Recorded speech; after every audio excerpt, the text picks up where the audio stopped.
Everyone, and welcome to another Sunday Talk within the Nine-Sided Circle. I'm one of your two hosts, Nor Kyle, along with... And I am the other one of your two hosts, Mushtaq Ali.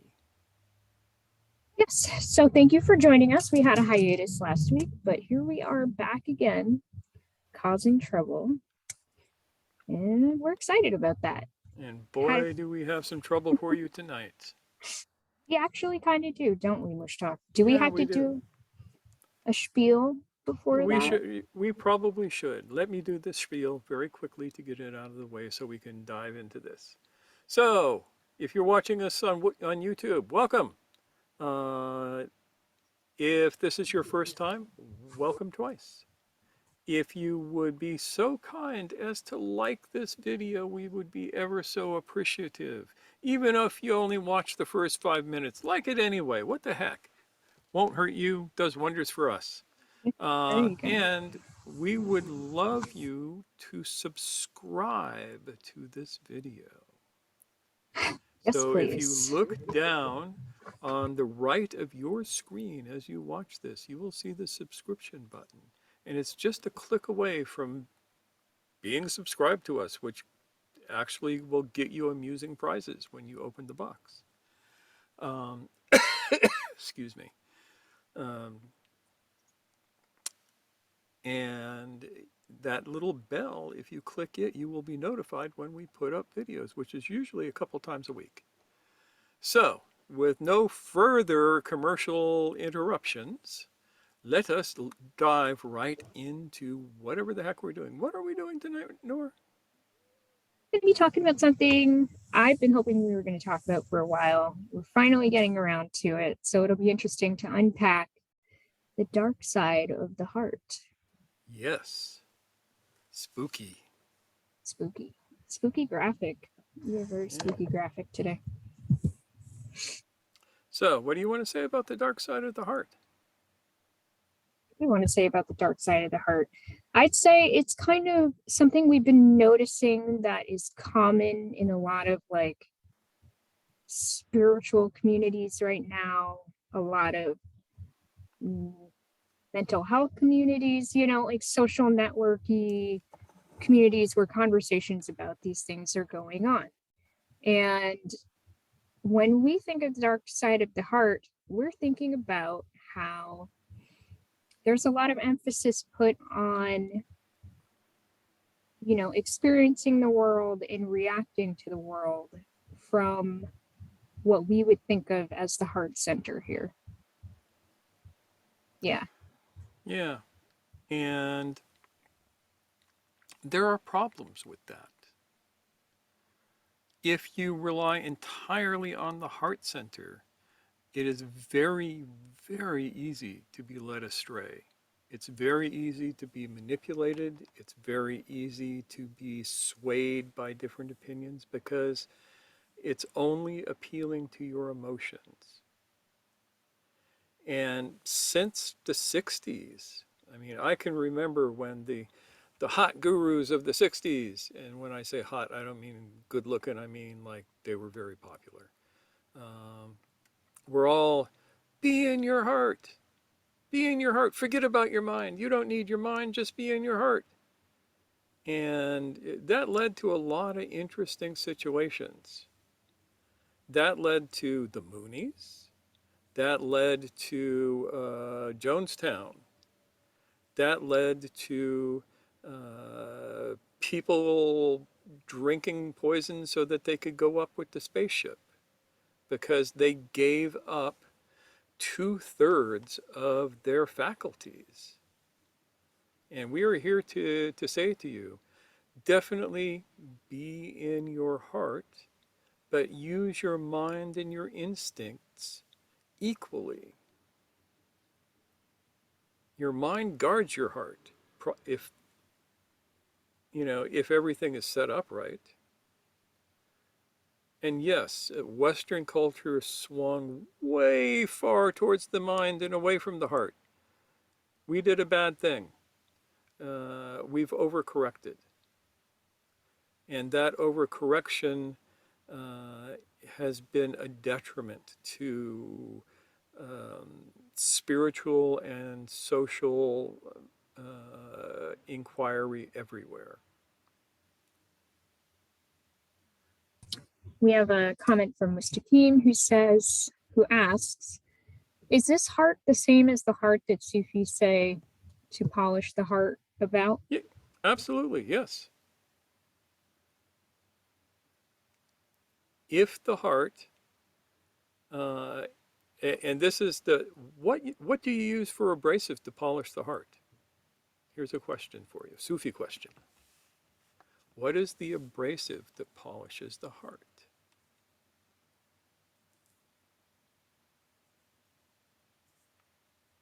This is not rhetorical. Feel free to answer. Dave, what it is? Well, we have a suggestion from Mr. Keem. Is it Yeah. okay if I? Yes, please. Mr. Keem offers Zikr. No. Zikr can completely pull you into a heart space without polishing the heart. I know this is like heretical to say, but uh, I developed a term back in the good old days that I called goofy Sufi. And I've not heard that one before. Yeah, I made it up, but it never became popular because too many people had to look in a mirror. Yeah, goofy Sufis are the ones who are just totally heart centered to the exclusion of everything else. And when they do zikr to go into trance and to feel really groovy and have these great emotional highs and all of this, while the mind is sitting there going, what the fuck? Yeah. Yeah. So Levita has a suggestion, but Yeah. you called on Dave, so I want to give Dave an opportunity. Man, I thought I was getting out of it. Nope. I would say something along the lines of digesting of one's suffering in the correct way without indigestion. Yeah, if I understand you correctly, you're absolutely right. What do you use to digest that suffering? And that's where Levita's response might come in. Yes. She offers being in society, dealing with family, friends, and strangers. Yeah. I mean, Yeah. that's certainly a big part of it. Yep. So here you are, and you're suffering about something. You did not get the teddy bear you wanted for your birthday. Life is hard. You're just about to burst into tears. What do you do?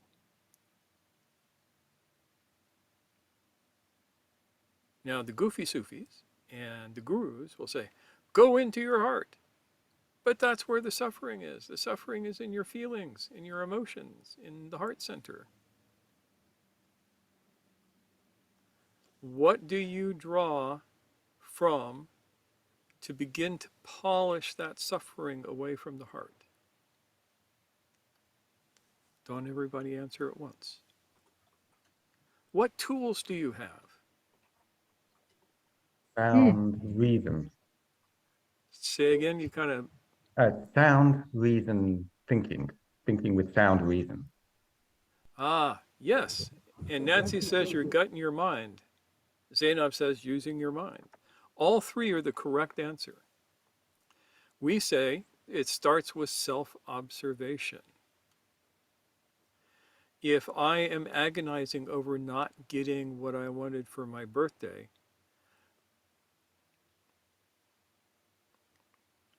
then I'm going to sit down and go, what's going on with this? What is this feeling really telling me? Which is to say, I'm going to use my intellect to see if I can describe the problem. And then I'm going to use my instincts to see if my intellect is right. It's a checks and balances thing. Your instincts are going to be able to tell you some really good things about this. Yeah, so that's in the body, right? Yes. The instincts are in the body. Yeah. Tracking back to intellect, Levita suggests ask yourself, what do I actually need? Do I need this thing?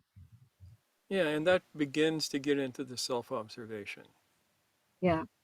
Yeah. Yeah. And the body can also help with us being physically aware of the here and now as our feelings run away with us and drag us into other times and other places and other situations that may be, clawing at us a little bit for our attention.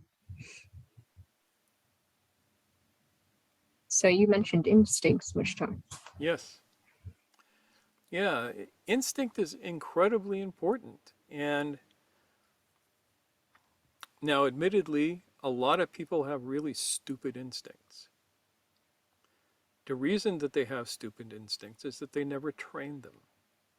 Instinct needs to be trained just like thought needs to be trained, just like feeling needs to be trained. We don't come into life being automatically able to do this stuff. It's a learned quality. And we either maybe learn it by accident or learn it wrong or don't learn it at all. So that's what we have going on for us. And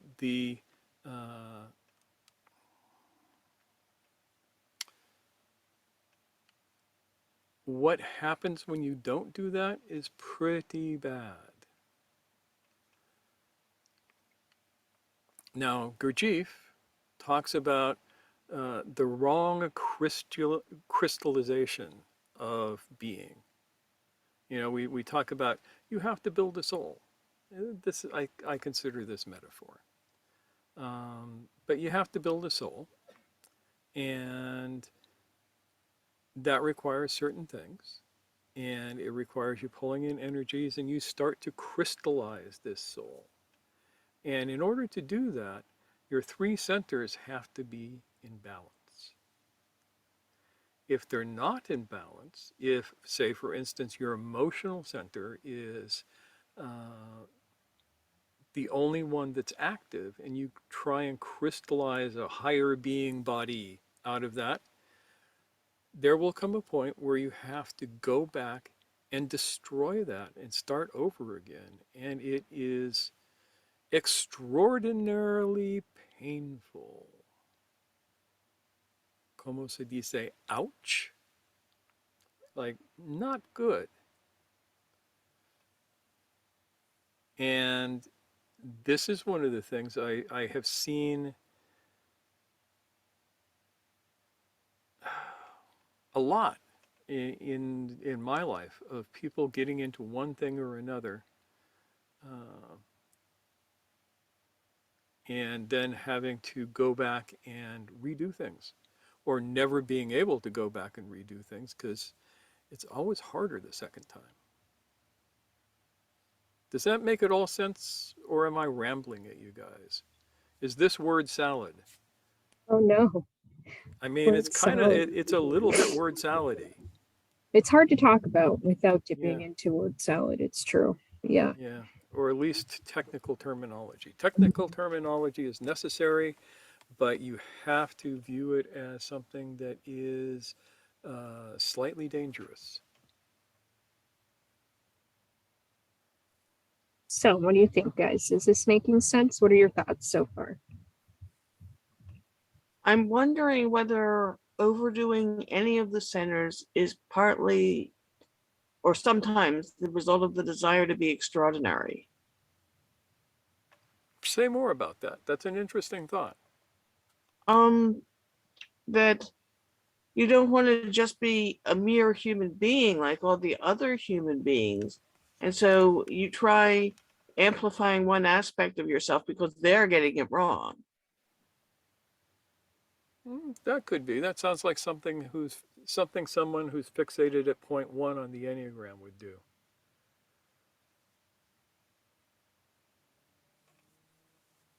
You scared me for a moment. I thought you were going to say somebody fixated on point one would say. No, would do. I mean, I can speak from my own experience. When I was young, because my intellect is very, very strong, my intellectual center is spicy. I relied upon it way too much. to the exclusion of my heart and moving centers to a significant extent. And so in my mid to late 30s, I had to tear apart a large chunk of my development to reconstitute things in a way that was more harmonious. And that took a while. And that's what happens when you don't keep everything in balance. And for some people, it's really easy to not keep things in balance. With me, I mean, I can totally rely on my intellect, my ability to consider things in a logical, reasonable manner, and to literally, as I'm going along, turn everything I'm hearing into standard form and create syllogisms out of it, and watch the flow of the logic and see the errors and see what can change it is really quite good, if I do say so myself, at the risk of sounding immodest. If I were to do that to the exclusion of heart and instinct, I would never be able to complete myself. If I crystallized around just that center, I would never be able to complete myself. And so in my 30s, I had to take a chisel and a hammer and various other things and chip away some of that crystallization that I had started doing actually when I was considerably younger. It probably started in my teens. And The crystallization, you mean? the crystallization, and it got really strong in my 20s. And I didn't have anybody to go, hey, that's kind of foolish. Don't do that. Balance your centers. Don't put too much energy here. And it's even easier to do it with the heart center. You can crystallize in the heart center so much easier than the intellectual center because the heart center doesn't require you to think. It just requires you to feel. And thinking has a certain pattern of reason to it. The heart center will tell your brain what to think and how to think if you let it. And that's where we get to the dark side of the heart.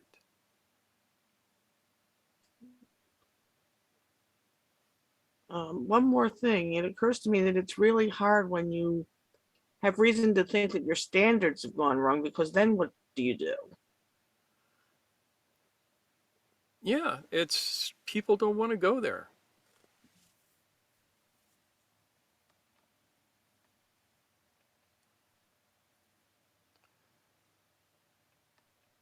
So Mustakim has something here. Mr. Keem asks, so heart center related to feelings and emotions? Yes. Yep. Yes, mostly emotions as opposed to sensation, Which which is more is in the the body. area of the moving center. Yeah. The The moving instinctual center controls your instinct, your movement, and your sexuality in the sense of reproduction.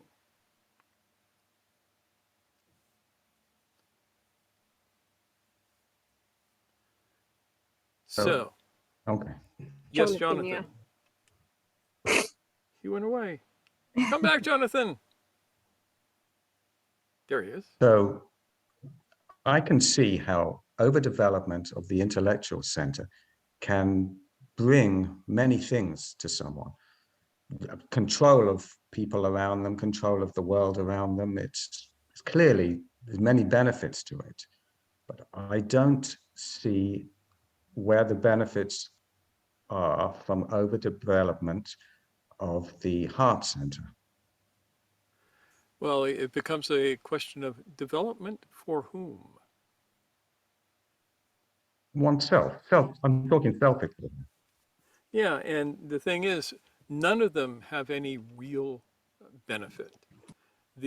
As you say, somebody who has developed the intellectual center too much will have certain skills that they can develop. Now, the other thing that happens if you develop the intellectual center and are not caught, are not balancing it with the heart and the instincts, is you become kind of sociopathic, maybe even psychopathic, because empathy comes from the heart center. So if I were a psychopathic guru, say, I would look at my people and say, you have to be in your hearts. Listen to your hearts, not your head. Your head is going to lie to you, but what you feel is real. So notice right now you're feeling so happy sitting here with me, and you'll feel even happier when you open up your wallets and put all of your money into the collection plate. God will love you, you will love God, and everybody will be happy. Easy to do. Or if I'm the CEO of, say, a nonprofit corporation, I say to my underlings, look, in order for us to serve the population that we're serving, I need for you guys to work overtime every week. And because we're a nonprofit, we don't have much money, so I need you to work overtime without time and a half. You need to do this because we are serving the community, and you know in your hearts this is the right thing to do. I'm not making that one up, folks. I had a boss who said that to everybody. That still sounds like an intellectual argument. Yeah, I it's think an what you're intellectual argument pulling on the heartstrings of the people who you're making the argument for. so someone who's manipulating someone through the heart center is making them adore that person, making them love that person. Sometimes, or making them feel guilty, because guilt is one of those things that um, the dark side of the heart thrives on. There are two emotions that the dark side of the heart thrives on. One is guilt, and the other is shame, neither of which have any value. Guilt and shame are ways to manipulate somebody else or oneself. Now, an adult human being does not feel guilt or shame. They might feel regret. Regret is a healthy emotion. It's not a negative emotion. There really aren't any negative emotions. I'm not sure that guilt and shame are even real emotions. I think that they're constructed. But if I do something and it turns out stupid, I'm going to regret doing it. I'm going to go, damn, that sucked. How can I fix this? Right? But I'm not going to feel shame about it because I had no intention to make something bad happen. I just did something that turned out to be stupid. Does that make sense?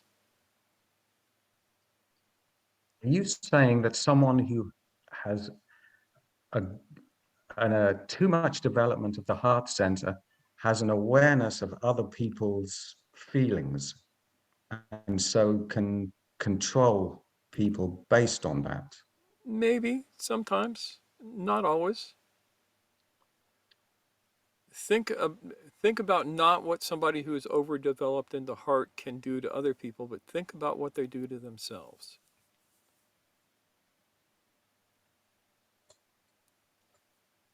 And we see that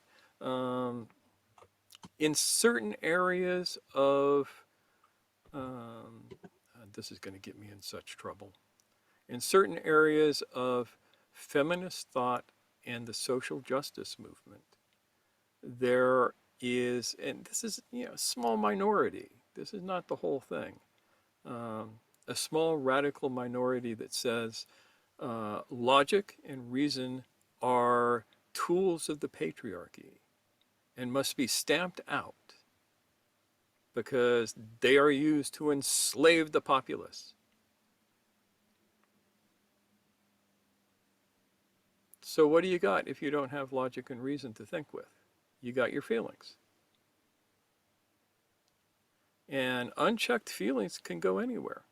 Here's the thing. Feelings are capable of releasing dopamine and serotonin, two neurotransmitters. That kind of ties into something I want to bring up shortly too. So Good. you want So, me? Yeah, go for it. no, I don't want to be the only one who talks in this, so please. I will come back to this. We do have a few people in the comments. I'm having an allergy attack right now for some reason. Sorry about that, guys. That's why I keep like muting myself because I keep sneezing. But so David says shame is I am bad and regret is what I did went awry. And that's basically, yeah. Yeah. And I think Nancy has a point that guilt and shame are really fear. I think that that's probably true. Yeah, I mean, a fear of being kicked out of community, you know? Yeah. We are social beings after all. So, speaking of being social beings, one thing that I have noticed about people being in their feelings is like in a lot of these self-help or spiritually minded or centered communities, there's this push towards emotional peak experiences. So these are going to be the things that really hit all of those hormone triggers for dopamine, serotonin, oxytocin. They tend to be group bonding experiences sometimes. And they get everybody kind of superficially but viscerally attached to each other. And then all kinds of drama ensues because nobody knows how to manage their relationships with one another in a healthy way that actually brings into account perspective and nuance and rationality. It all becomes like everybody has all of their hot buttons pushed, and that's what keeps the group afloat in a way. So they keep seeking more and more of those experiences. And it really messes people up because they're not building healthy community relationships. They think these are their new best friends. And then something goes sideways where somebody gets upset, and it's like a house of cards tumbling down where suddenly everybody is attacking everybody else instead. I've seen this happen many, many times. Yeah, and that's absolutely right. And on top of that, those peak experiences can become a form of manipulation. Yeah. I mean, ultimately, that's what happens is it becomes whether it's a circle of individuals or something more top down, it's like everybody starts emotionally manipulating everybody else. Yep. Or whoever is leading it starts emotionally manipulating everybody else. Yep. This is why I coined the term goofy Sufi, because I saw some of these Sufi sheikhs who shall not be named lead these zikr circles. Now, there are several kinds of zikr, but one kind is the verbal zikr, the zikr that is voiced. And it is done with breath and movement and chanting and singing and all of this stuff. I'll throw up a video on the forum so you guys can see what I'm talking about. And if you do it one way, it's a really powerful, positive experience that helps you wake up. If you do it another way, it produces ecstatic peak experiences that are not connected with your development. You're literally getting high off of the neurotransmitters that you're producing through doing this, and then that gets attached to whoever's leading it or whatever group is producing it, and you begin to believe that you cannot have that experience without the group. And I am here to tell you that everybody listening to this can have those kind of peak experiences anytime they want. It ain't hard once you understand the pattern of how to do it. Won't get you anywhere, but it ain't hard. If you want to get high, especially if you live in some place like Texas or Alabama where things are not legal, you can do this. And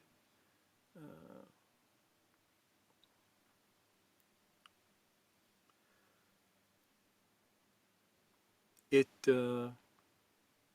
a great way to keep people tied to that particular process. Mustakim has something to say here. Yeah, he has an interesting comment, which I think is worth addressing, since the heart is such an important concept in Sufism. He says, my understanding of heart in Sufism is the quote heart, unquote, mediates between the nafs and the spirit. And yes. Now, how good a job it does depends on what you do with your heart. If your heart is covered with the rust of letting it emote whatever way it wants without really checking in with reality, then it mediates between the nafs, which is ego, and spirit, which is breath, in ways that are kind of negative. So, here's the thing. If you perceive a pattern, any pattern, your brain releases dopamine. And it does that for a couple of reasons. One, to make you more alert to the pattern. And two, to impress the pattern on your memory. It will then make it easier for you to see other patterns and see whole chains of patterns. And when this happens, people see chains of patterns. The thing is, those patterns don't need to have any basis in reality. And if you are seeing those patterns only with your heart, then you go off and join QAnon. I mean, a lot of these heart-centered New Agers have joined the Q movement because they have no executive function to go, wait a minute, heart?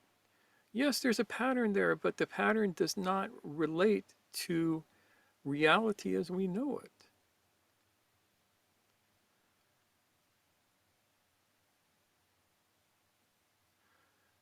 The mind, intellect checks the heart. The heart informs the intellect and creates empathy and conscience. Empathy and conscience come from the heart center, and you cannot be a human being without them. But empathy and conscience without the check of the intellectual center is a formula for disaster.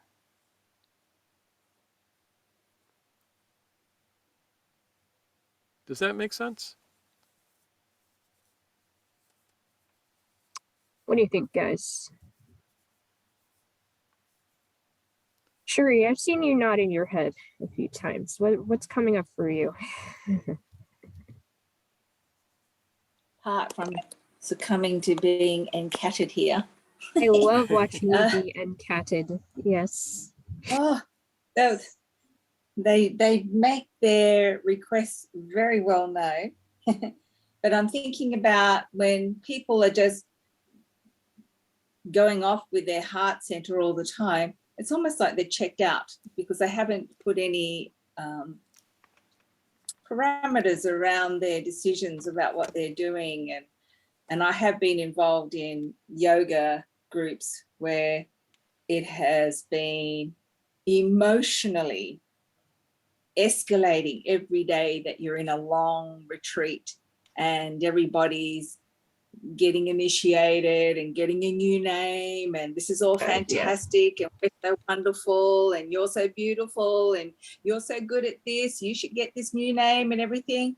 And they go, are you going to do it? You're going to do it? And I went, no. And the response that I got was this brick wall, like, what are you doing here then? But you're participating in this and that. I go, yes. And they're waiting for an explanation. They're waiting for a reason. They're waiting for me to justify my position. And I didn't say anything until much to the end of that retreat. And I said, I need 3 months away from here to know that this is the right path.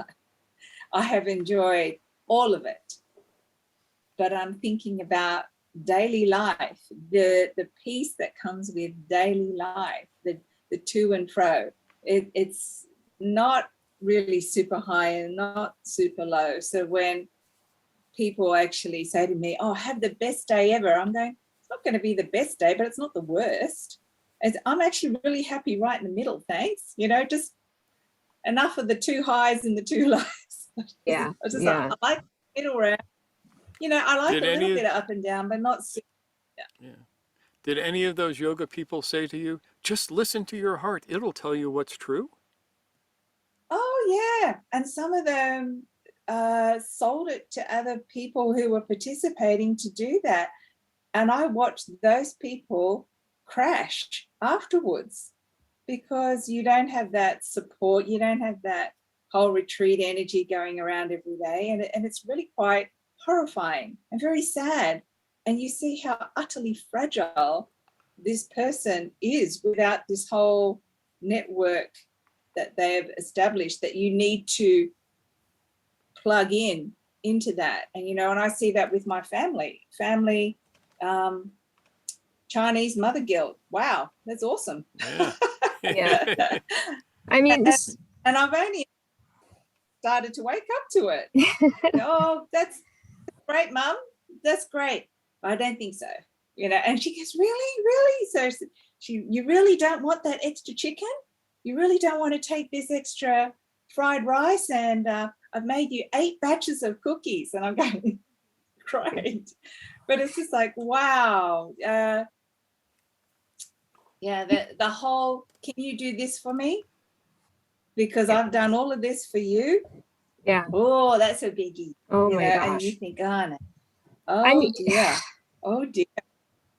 This is a thing in like the radical queer community too.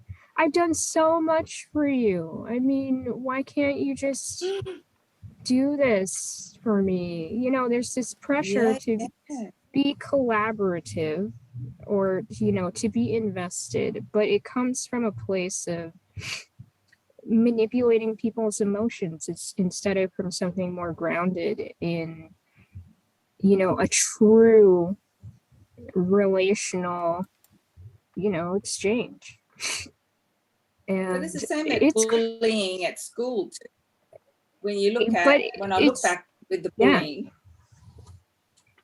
Yeah. people do those sort of things to reinforce their groups, their own security and things. And I had to learn how to transcend that, you know, to think, okay, I'm not going to buy into that.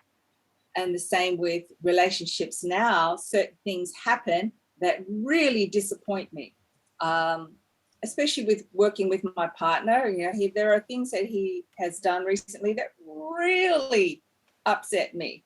And I thought, how do I want this day to be?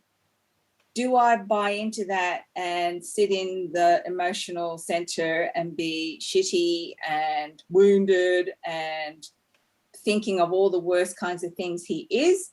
Or can I step up over that and think, how am I going to choose to actually be? That feeling, that instinct, when we talk about the, you know, following those things, it's like, okay, yeah, there's a little bit of justification for feeling so annoyed, but do I want to live in that all the time? So the quicker I can actually observe all of that and go, okay, how can I actually move past that and make that better? How can I actually heal that relationship with my partner and the things that we're doing? That's been really hard, but I have managed to do that in a good way and not had the support of some people, of some friends who've said, you should just leave him, you should just do this. But there's a part of him that is sweet and lovely, and we get on so well when he's good. When he's really bad, he's really bad, but when he's really good, he's really good. So how do I get to the really good, and how do I actually be that example? I mean, if we're working on ourselves, do we wallow in our woundedness, in our negative feeling? You know, so our rightness, this is my right. I really cringe at that. There's no right. I need to find out exactly where he's coming from. What do I need? And how can I actually respond in a good way? You know, still make his dinner, still, you know, do things for each other, and with patience and forbearance, it actually comes around. Yes, it goes through the cycle of going back the other way, but it's never permanent. But I will admit that when it happens, it's very hurtful. How do you transcend that? I'd like more skills in that. Understood. Yeah. Thank you so much for sharing, Cherie. And I mean, You see that? yes, She's just like, she, man. I love how she's just like leaning into you. Yeah, she adores me. This is Pearl, Pearly Whirly. This is good, isn't it? Yeah. Yep. Thanks, Cherie. Yeah.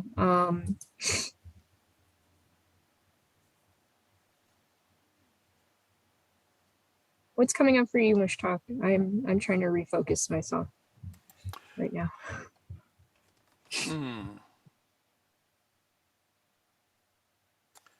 God, there's so much there that could be unpacked. I'm wondering, let's go back to Dave. Dave has studied a lot on this subject, so I think that it behooves you, Dave, to share your expertise with us, or baffle us with bullshit, whichever you choose to do. Toss a coin. Toss a coin. I think the thing that's come up a little bit, the having skills and awareness in different senses is very useful for triangulation purposes. So for a long time, I had body and intellect, with the emotions kind of suppressed, as we do in this country if we are male. And then they've opened up, and to be able to assess between the three of them is very, very useful for oneself and interactions with other people. And the whole thing is kind of a mess. Like the number of different things that I've heard the word heart applied to is across different traditions is immense. And so there's kind of this mass confusion of tongues as well. Sometimes it means emotion, sometimes it's synonymous with the self, with true nature, sometimes it means other things entirely. Sometimes it's related to energetic centers or physical energetic sensations or blah, blah, blah, blah. So it's kind of, I tend never to, or very rarely to use it. Like you can use it poetically as well, and it means people will take it. It's almost like one of those parallax terms like alchemy or myth. People will take it based on their patterning and kind of miss certain slices of it. So the idea of balancing centers is useful, whether or not you use the word heart. I personally tend towards having it being synonymous with essence. So not related to emotions, intellect, or sensations directly, but something else. So that's just my opinion. Of course, it's being used everywhere. And these patterns of thinking with the emotions are incredibly prevalent in this age and horrifying and humorous in equal measure. So that's where I stand with that.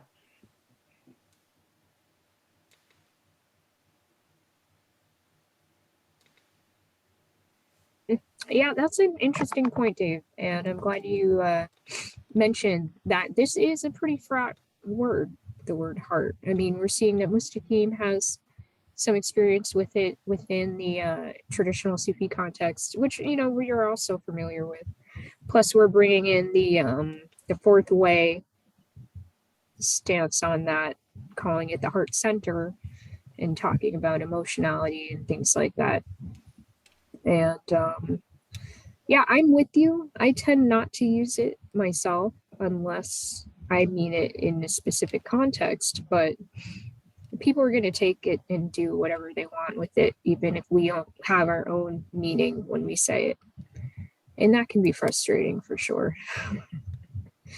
But I mean, that just means we have to put in the extra work of being clear about what we mean. It's good for us to do that. Yeah. Let's do. Yep.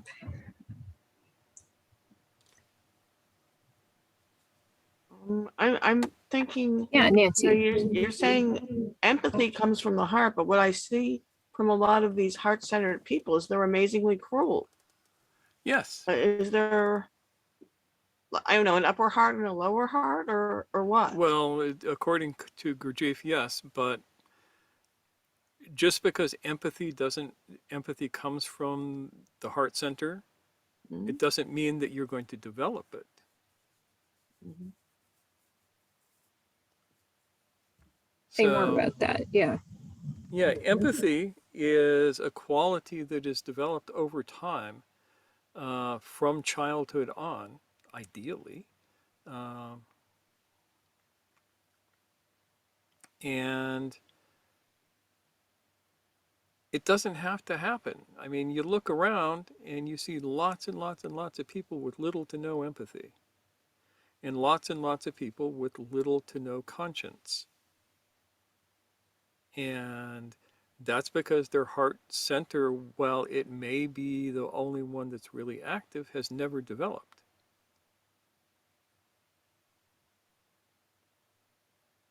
And I should say, I'm talking about the heart center in the way that I mean it when I say heart center, not in the way that somebody else means it.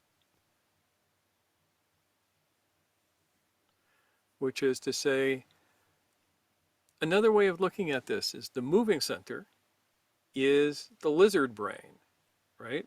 You have the lizard brain in your head, at the brain stem and the lower brain.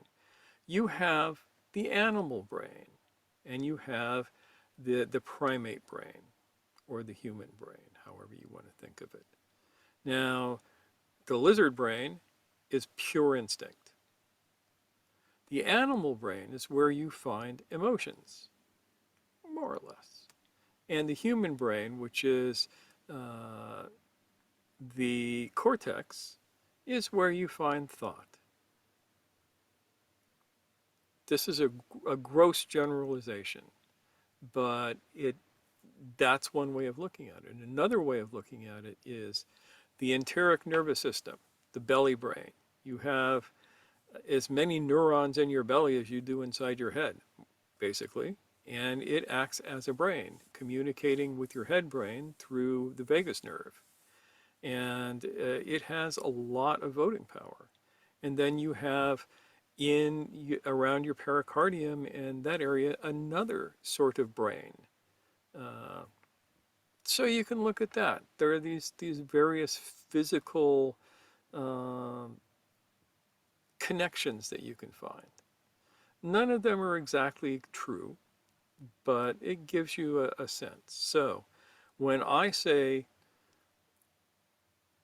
the moving center, I'm talking about the instincts, the literal ability to move your body, the stuff that is controlled by the most primitive parts of your brain. When I say the emotional center, I am talking about the stuff that's controlled by the mammalian brain. And when I say the thinking center, I'm talking about the neocortex, basically. Does that make sense? Yeah. Would the moving center also govern the ability to know what is good for you and what is bad for you? I mean, approximately. To a certain extent, though it can screw up.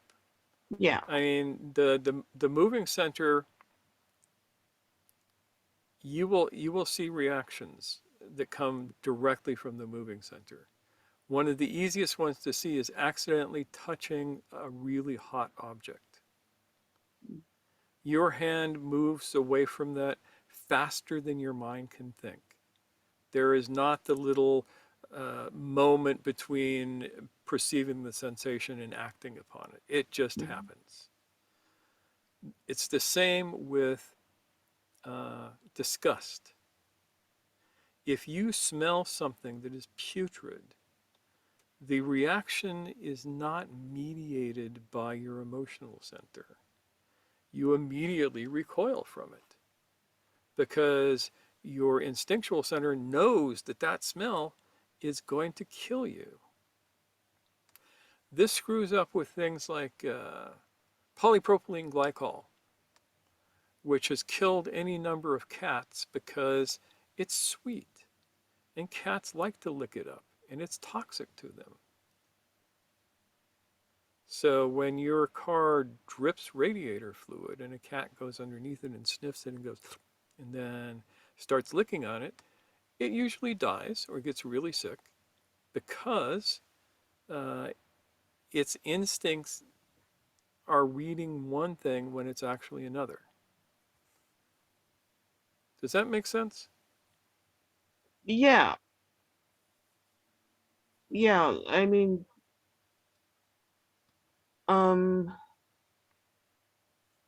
yeah, I was thinking good for you or bad for you in the moment. And as you say, even that can be wrong, but it's Yeah. still right more often than not. If you were alive into adulthood, it's been right more often than not.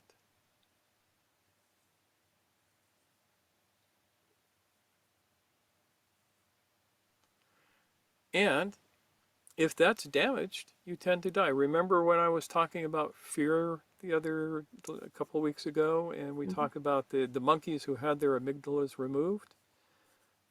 Their instinctual center, and the amygdala is part of the old lizard brain. Uh, their instinctual centers were compromised. And so they look at the cobra and go, oh, I don't care that my thinking says that's supposed to be scary. It's not scary. I'm going to play with it.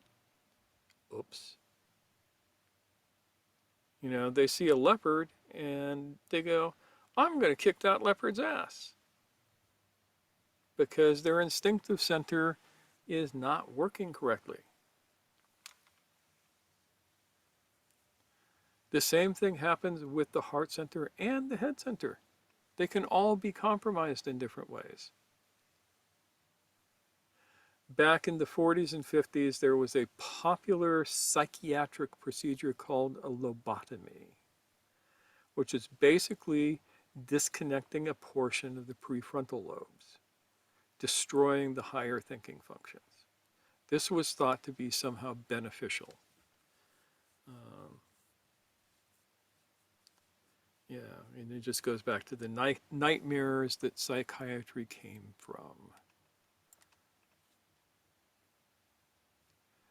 I worked for years in psychiatric hospitals, so I will tell you the favorite nurse's joke in a psychiatric hospital. How do you know that a doctor graduated at the bottom of his class? He went into psychiatry. Sigh. Which is unfair because there are some psychiatrists that are quite good. But then there are psychiatrists who come up with lobotomies, and because they have no conscience and no empathy, they'll use it.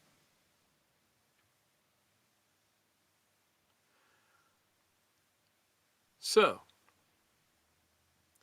wrong use of centers.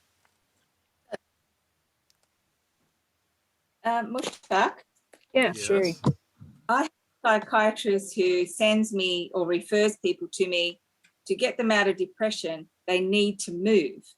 So they've got to go in. He doesn't use moving centers or heart centers and things, but he Right. said the only way to get them out of the funk is to get them to move. Well, I And think that's a good most of those policy, people don't come. Yeah, Yeah, that's, most of those people won't come. yeah, Won't. yeah, and So, the, you know, when that you doctor is completely right. The quickest way to get somebody out of an armchair depression is to actually make them move.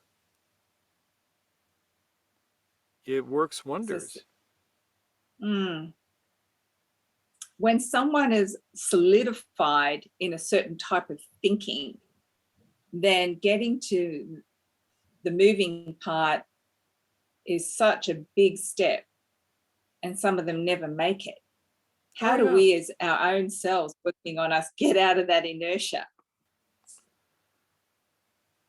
Are you going to say, wake up, be aware? I'm going to say, move with your moving center, feel with your heart center, think with your head center. Combine them all. Make sure they stay balanced. One should never control the other two. And look for one center stealing energy from the others. The heart center, when it's in its dark place, steals energy from the head center and the moving center, using Gurdjieff's model again. And so it tries to think for the head center, but all it has to think with is its emotions. And it tries to be instinctive with the moving center, but all it has is its emotions. And it will make for some serious craziness. And it's very addictive to that person. They can't see anything wrong in that position. No. No, it's very hard to break somebody out of it. Well, I mean, speaking as someone who has been through fairly deep depression myself, I mean, yeah, like it's very hard to, it's kind of like the emotions are your whole world. And it's so hard to think or move beyond them. It's kind of like, you know, where your focus goes is where your energy goes. And if you're focusing on the emotions and you're just like playing those mental, you know, those emotional narratives over and over and over again, all the energy for thought and physical movement go out the window. So it's not shocking to me that you have people who are just like, I'm not doing that. I'm not showing up for that. Why would I do that? I can't even imagine going to take a shower, let alone go do some physical activity like stretching or whatever.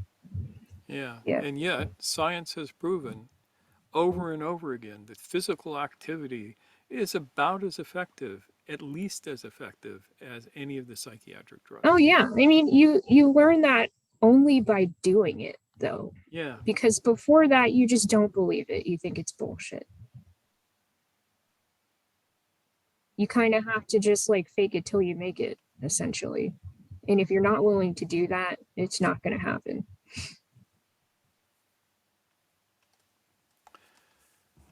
Yeah. So here we are with, here's the problem. What is the solution?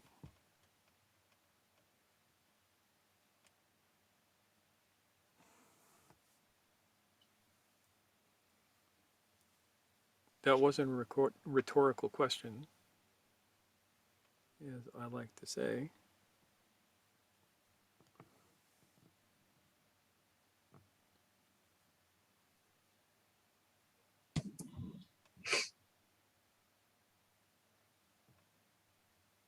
Are we calling people?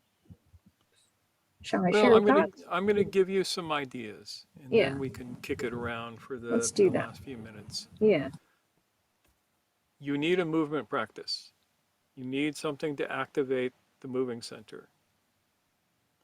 Ideally, it's a practice that will demand something from your instincts and your moving. You need a heart-centered practice. The easiest of the heart-centered practices to do is the gratitude practice. The gratitude practice will also do wonders for getting people out of funks. And that's just every day. Think of like 5 things that you feel grateful for. If you live with somebody, tell them what you're grateful for. Have them tell you what they're grateful for that day. And just sit and feel the gratitude that you have for a situation, a person in your life, something that has happened, all of that kind of stuff. And for your intellectual center, learn to think critically, which it means learn to ask the right kind of questions that can cut through the bullshit and allow you to begin to approximate the truth.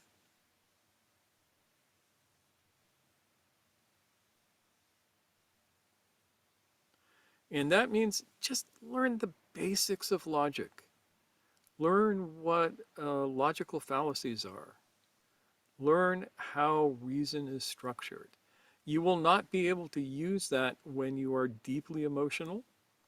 Emotion takes precedence over thought, over reason. But you can use it along with your moving center stuff to make a gap where it can slip in. Oh, I want to insert there. I mean, would you consider breath practice to be a moving center activity? Breath practice transcends and connects all 3 centers. But yes, it is a moving center activity. Yeah. It is a heart center activity. It is a head center activity. And it's something you can do during gratitude practice or Yes. during a moment where you need to apply critical thinking. During potentially, I mean, if you're walking or something, you could do it during your physical activity thing as well. Yeah. Well, the wonderful thing about breath is that you never stop doing it. Yeah. Yep.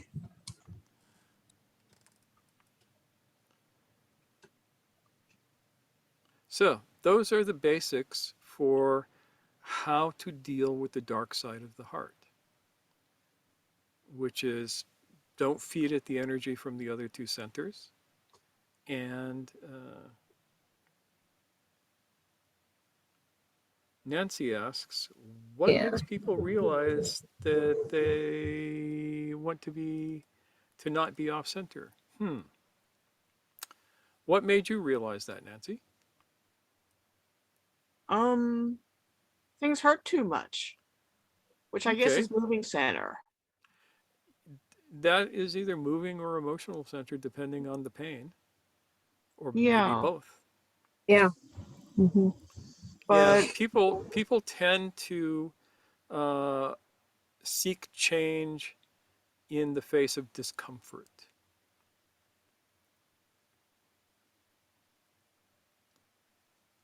yeah, that doesn't explain why I thought that being in pain was important. I don't know why you thought being in pain was important. Usually pain is a warning sign. I mean, here's one thing I can say is sometimes there's an intellectual realization. Like, I remember being attached to my pain, and I also remember being miserable and thinking, wow, this sucks. Is it like this forever? And then wanting to explore in an intellectual way, does it have to be like that forever? Like, what could I do about it? And so it was almost like a curiosity that got me motivated. Yeah, actually, my first thought was that being around better centered people helps. It can, yeah, definitely. Yeah, I mean that's definitely true because I mean, not that we should ever. I mean, this whole like toxic people thing, I think is there's a lot to unpack there. It's not as simple as, oh, I should just kick toxic people out of my life because they're bringing negativity into my life. Like, we all have our struggles. We're all toxic sometimes. It would be messed up to just reject everybody for that.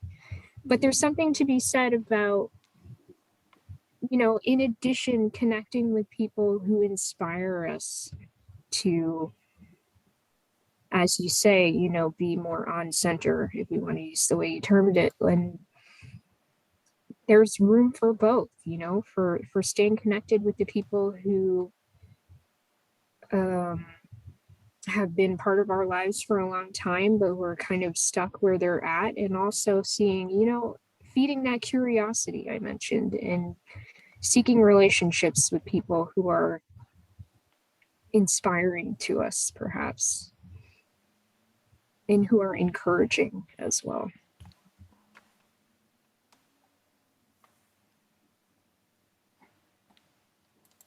I have two suggestions.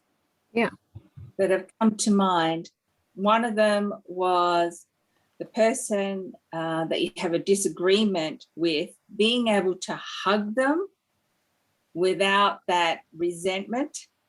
That's a big one, because I was tricked into massaging my old boss, who I had not left the company thinking he was the nicest person in the world. And someone had tricked me by booking this person in for a massage years later. And when I saw him at my front door, he burst out laughing and he said, if I could have paid money for that look. And I thought, in that very short space of time, a few seconds, I thought, the person who had tricked me has obviously forgiven this person. And I thought, why am I holding on to that resentment myself? What's that doing for me? I'm going to let that go. So when I massaged this old boss, he actually said, you were good at what you used to do, but you're even better at this. He goes, wow. He said, that was amazing. And he said, how did you manage to do that? It was a 90-minute massage. And I said, I had to let go of some shit in a hot second, because I can't touch you if I don't love you. I can't do a good job if my touch is going to be very mechanical. And I had to get over myself. That's pretty much what I did.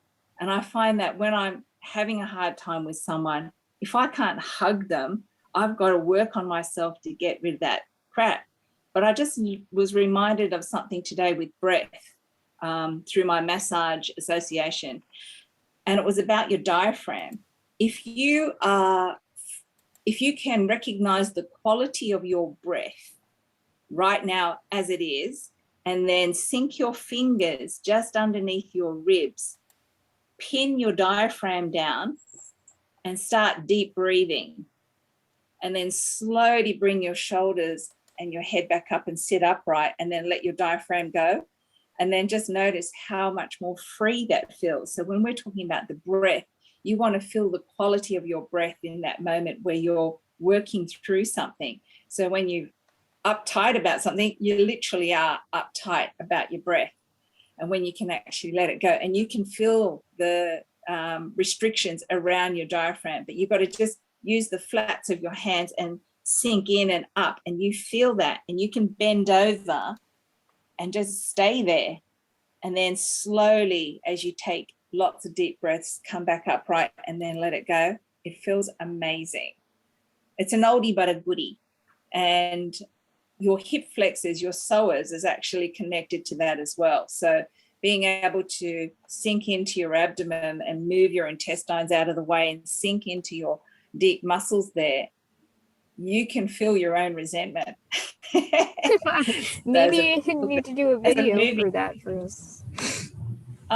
Maybe. But Dave, looking at Dave's face, we used to lie over backward bending shapes, so curves, and we would actually sink each other's hands into each other's diaphragm, because if you can't do it yourself and your arms are up and someone else is doing it, you have to deep breathe and let everything go soft so that you can actually open up through the front.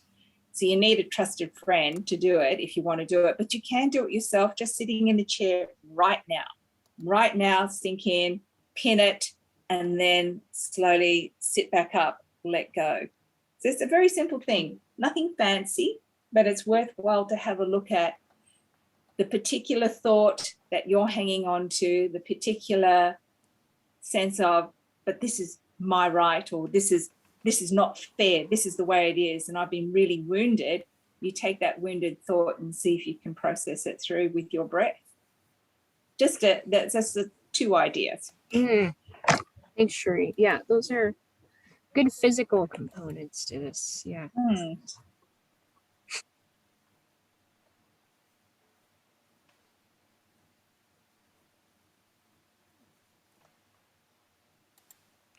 Shall I call on people If for you their want. thoughts? Yeah. David, what are you thinking about this evening? I have actually been wondering where my diaphragm was and resisting looking up the anatomy because I feel like that would confuse me too much, and that just put it. So that was great. Your lower ribs. So if you go in your lower ribs and you hook your fingers in, you can Yep. feel it. Try and take a Yep. deep breath on that. You can feel it. Gross. Thanks. How about David, though? How about in terms of the over dependence on the heart center?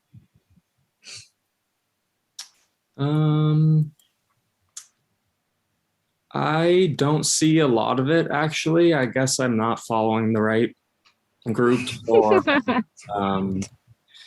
in with the right people, but I don't know about that. Yeah.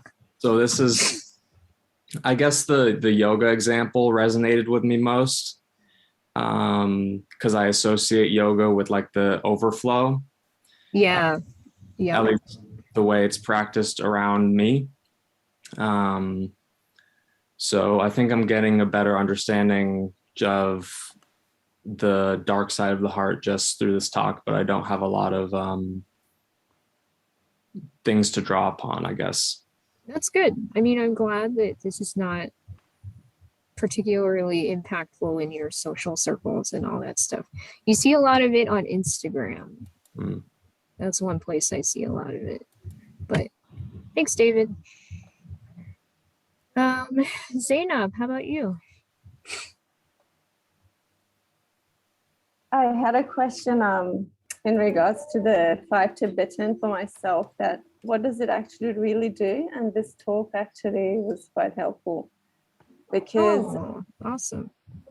Yeah, during the time that I was practicing it, I realized the overusages of the heart center, and it actually helped balancing the 3 centers.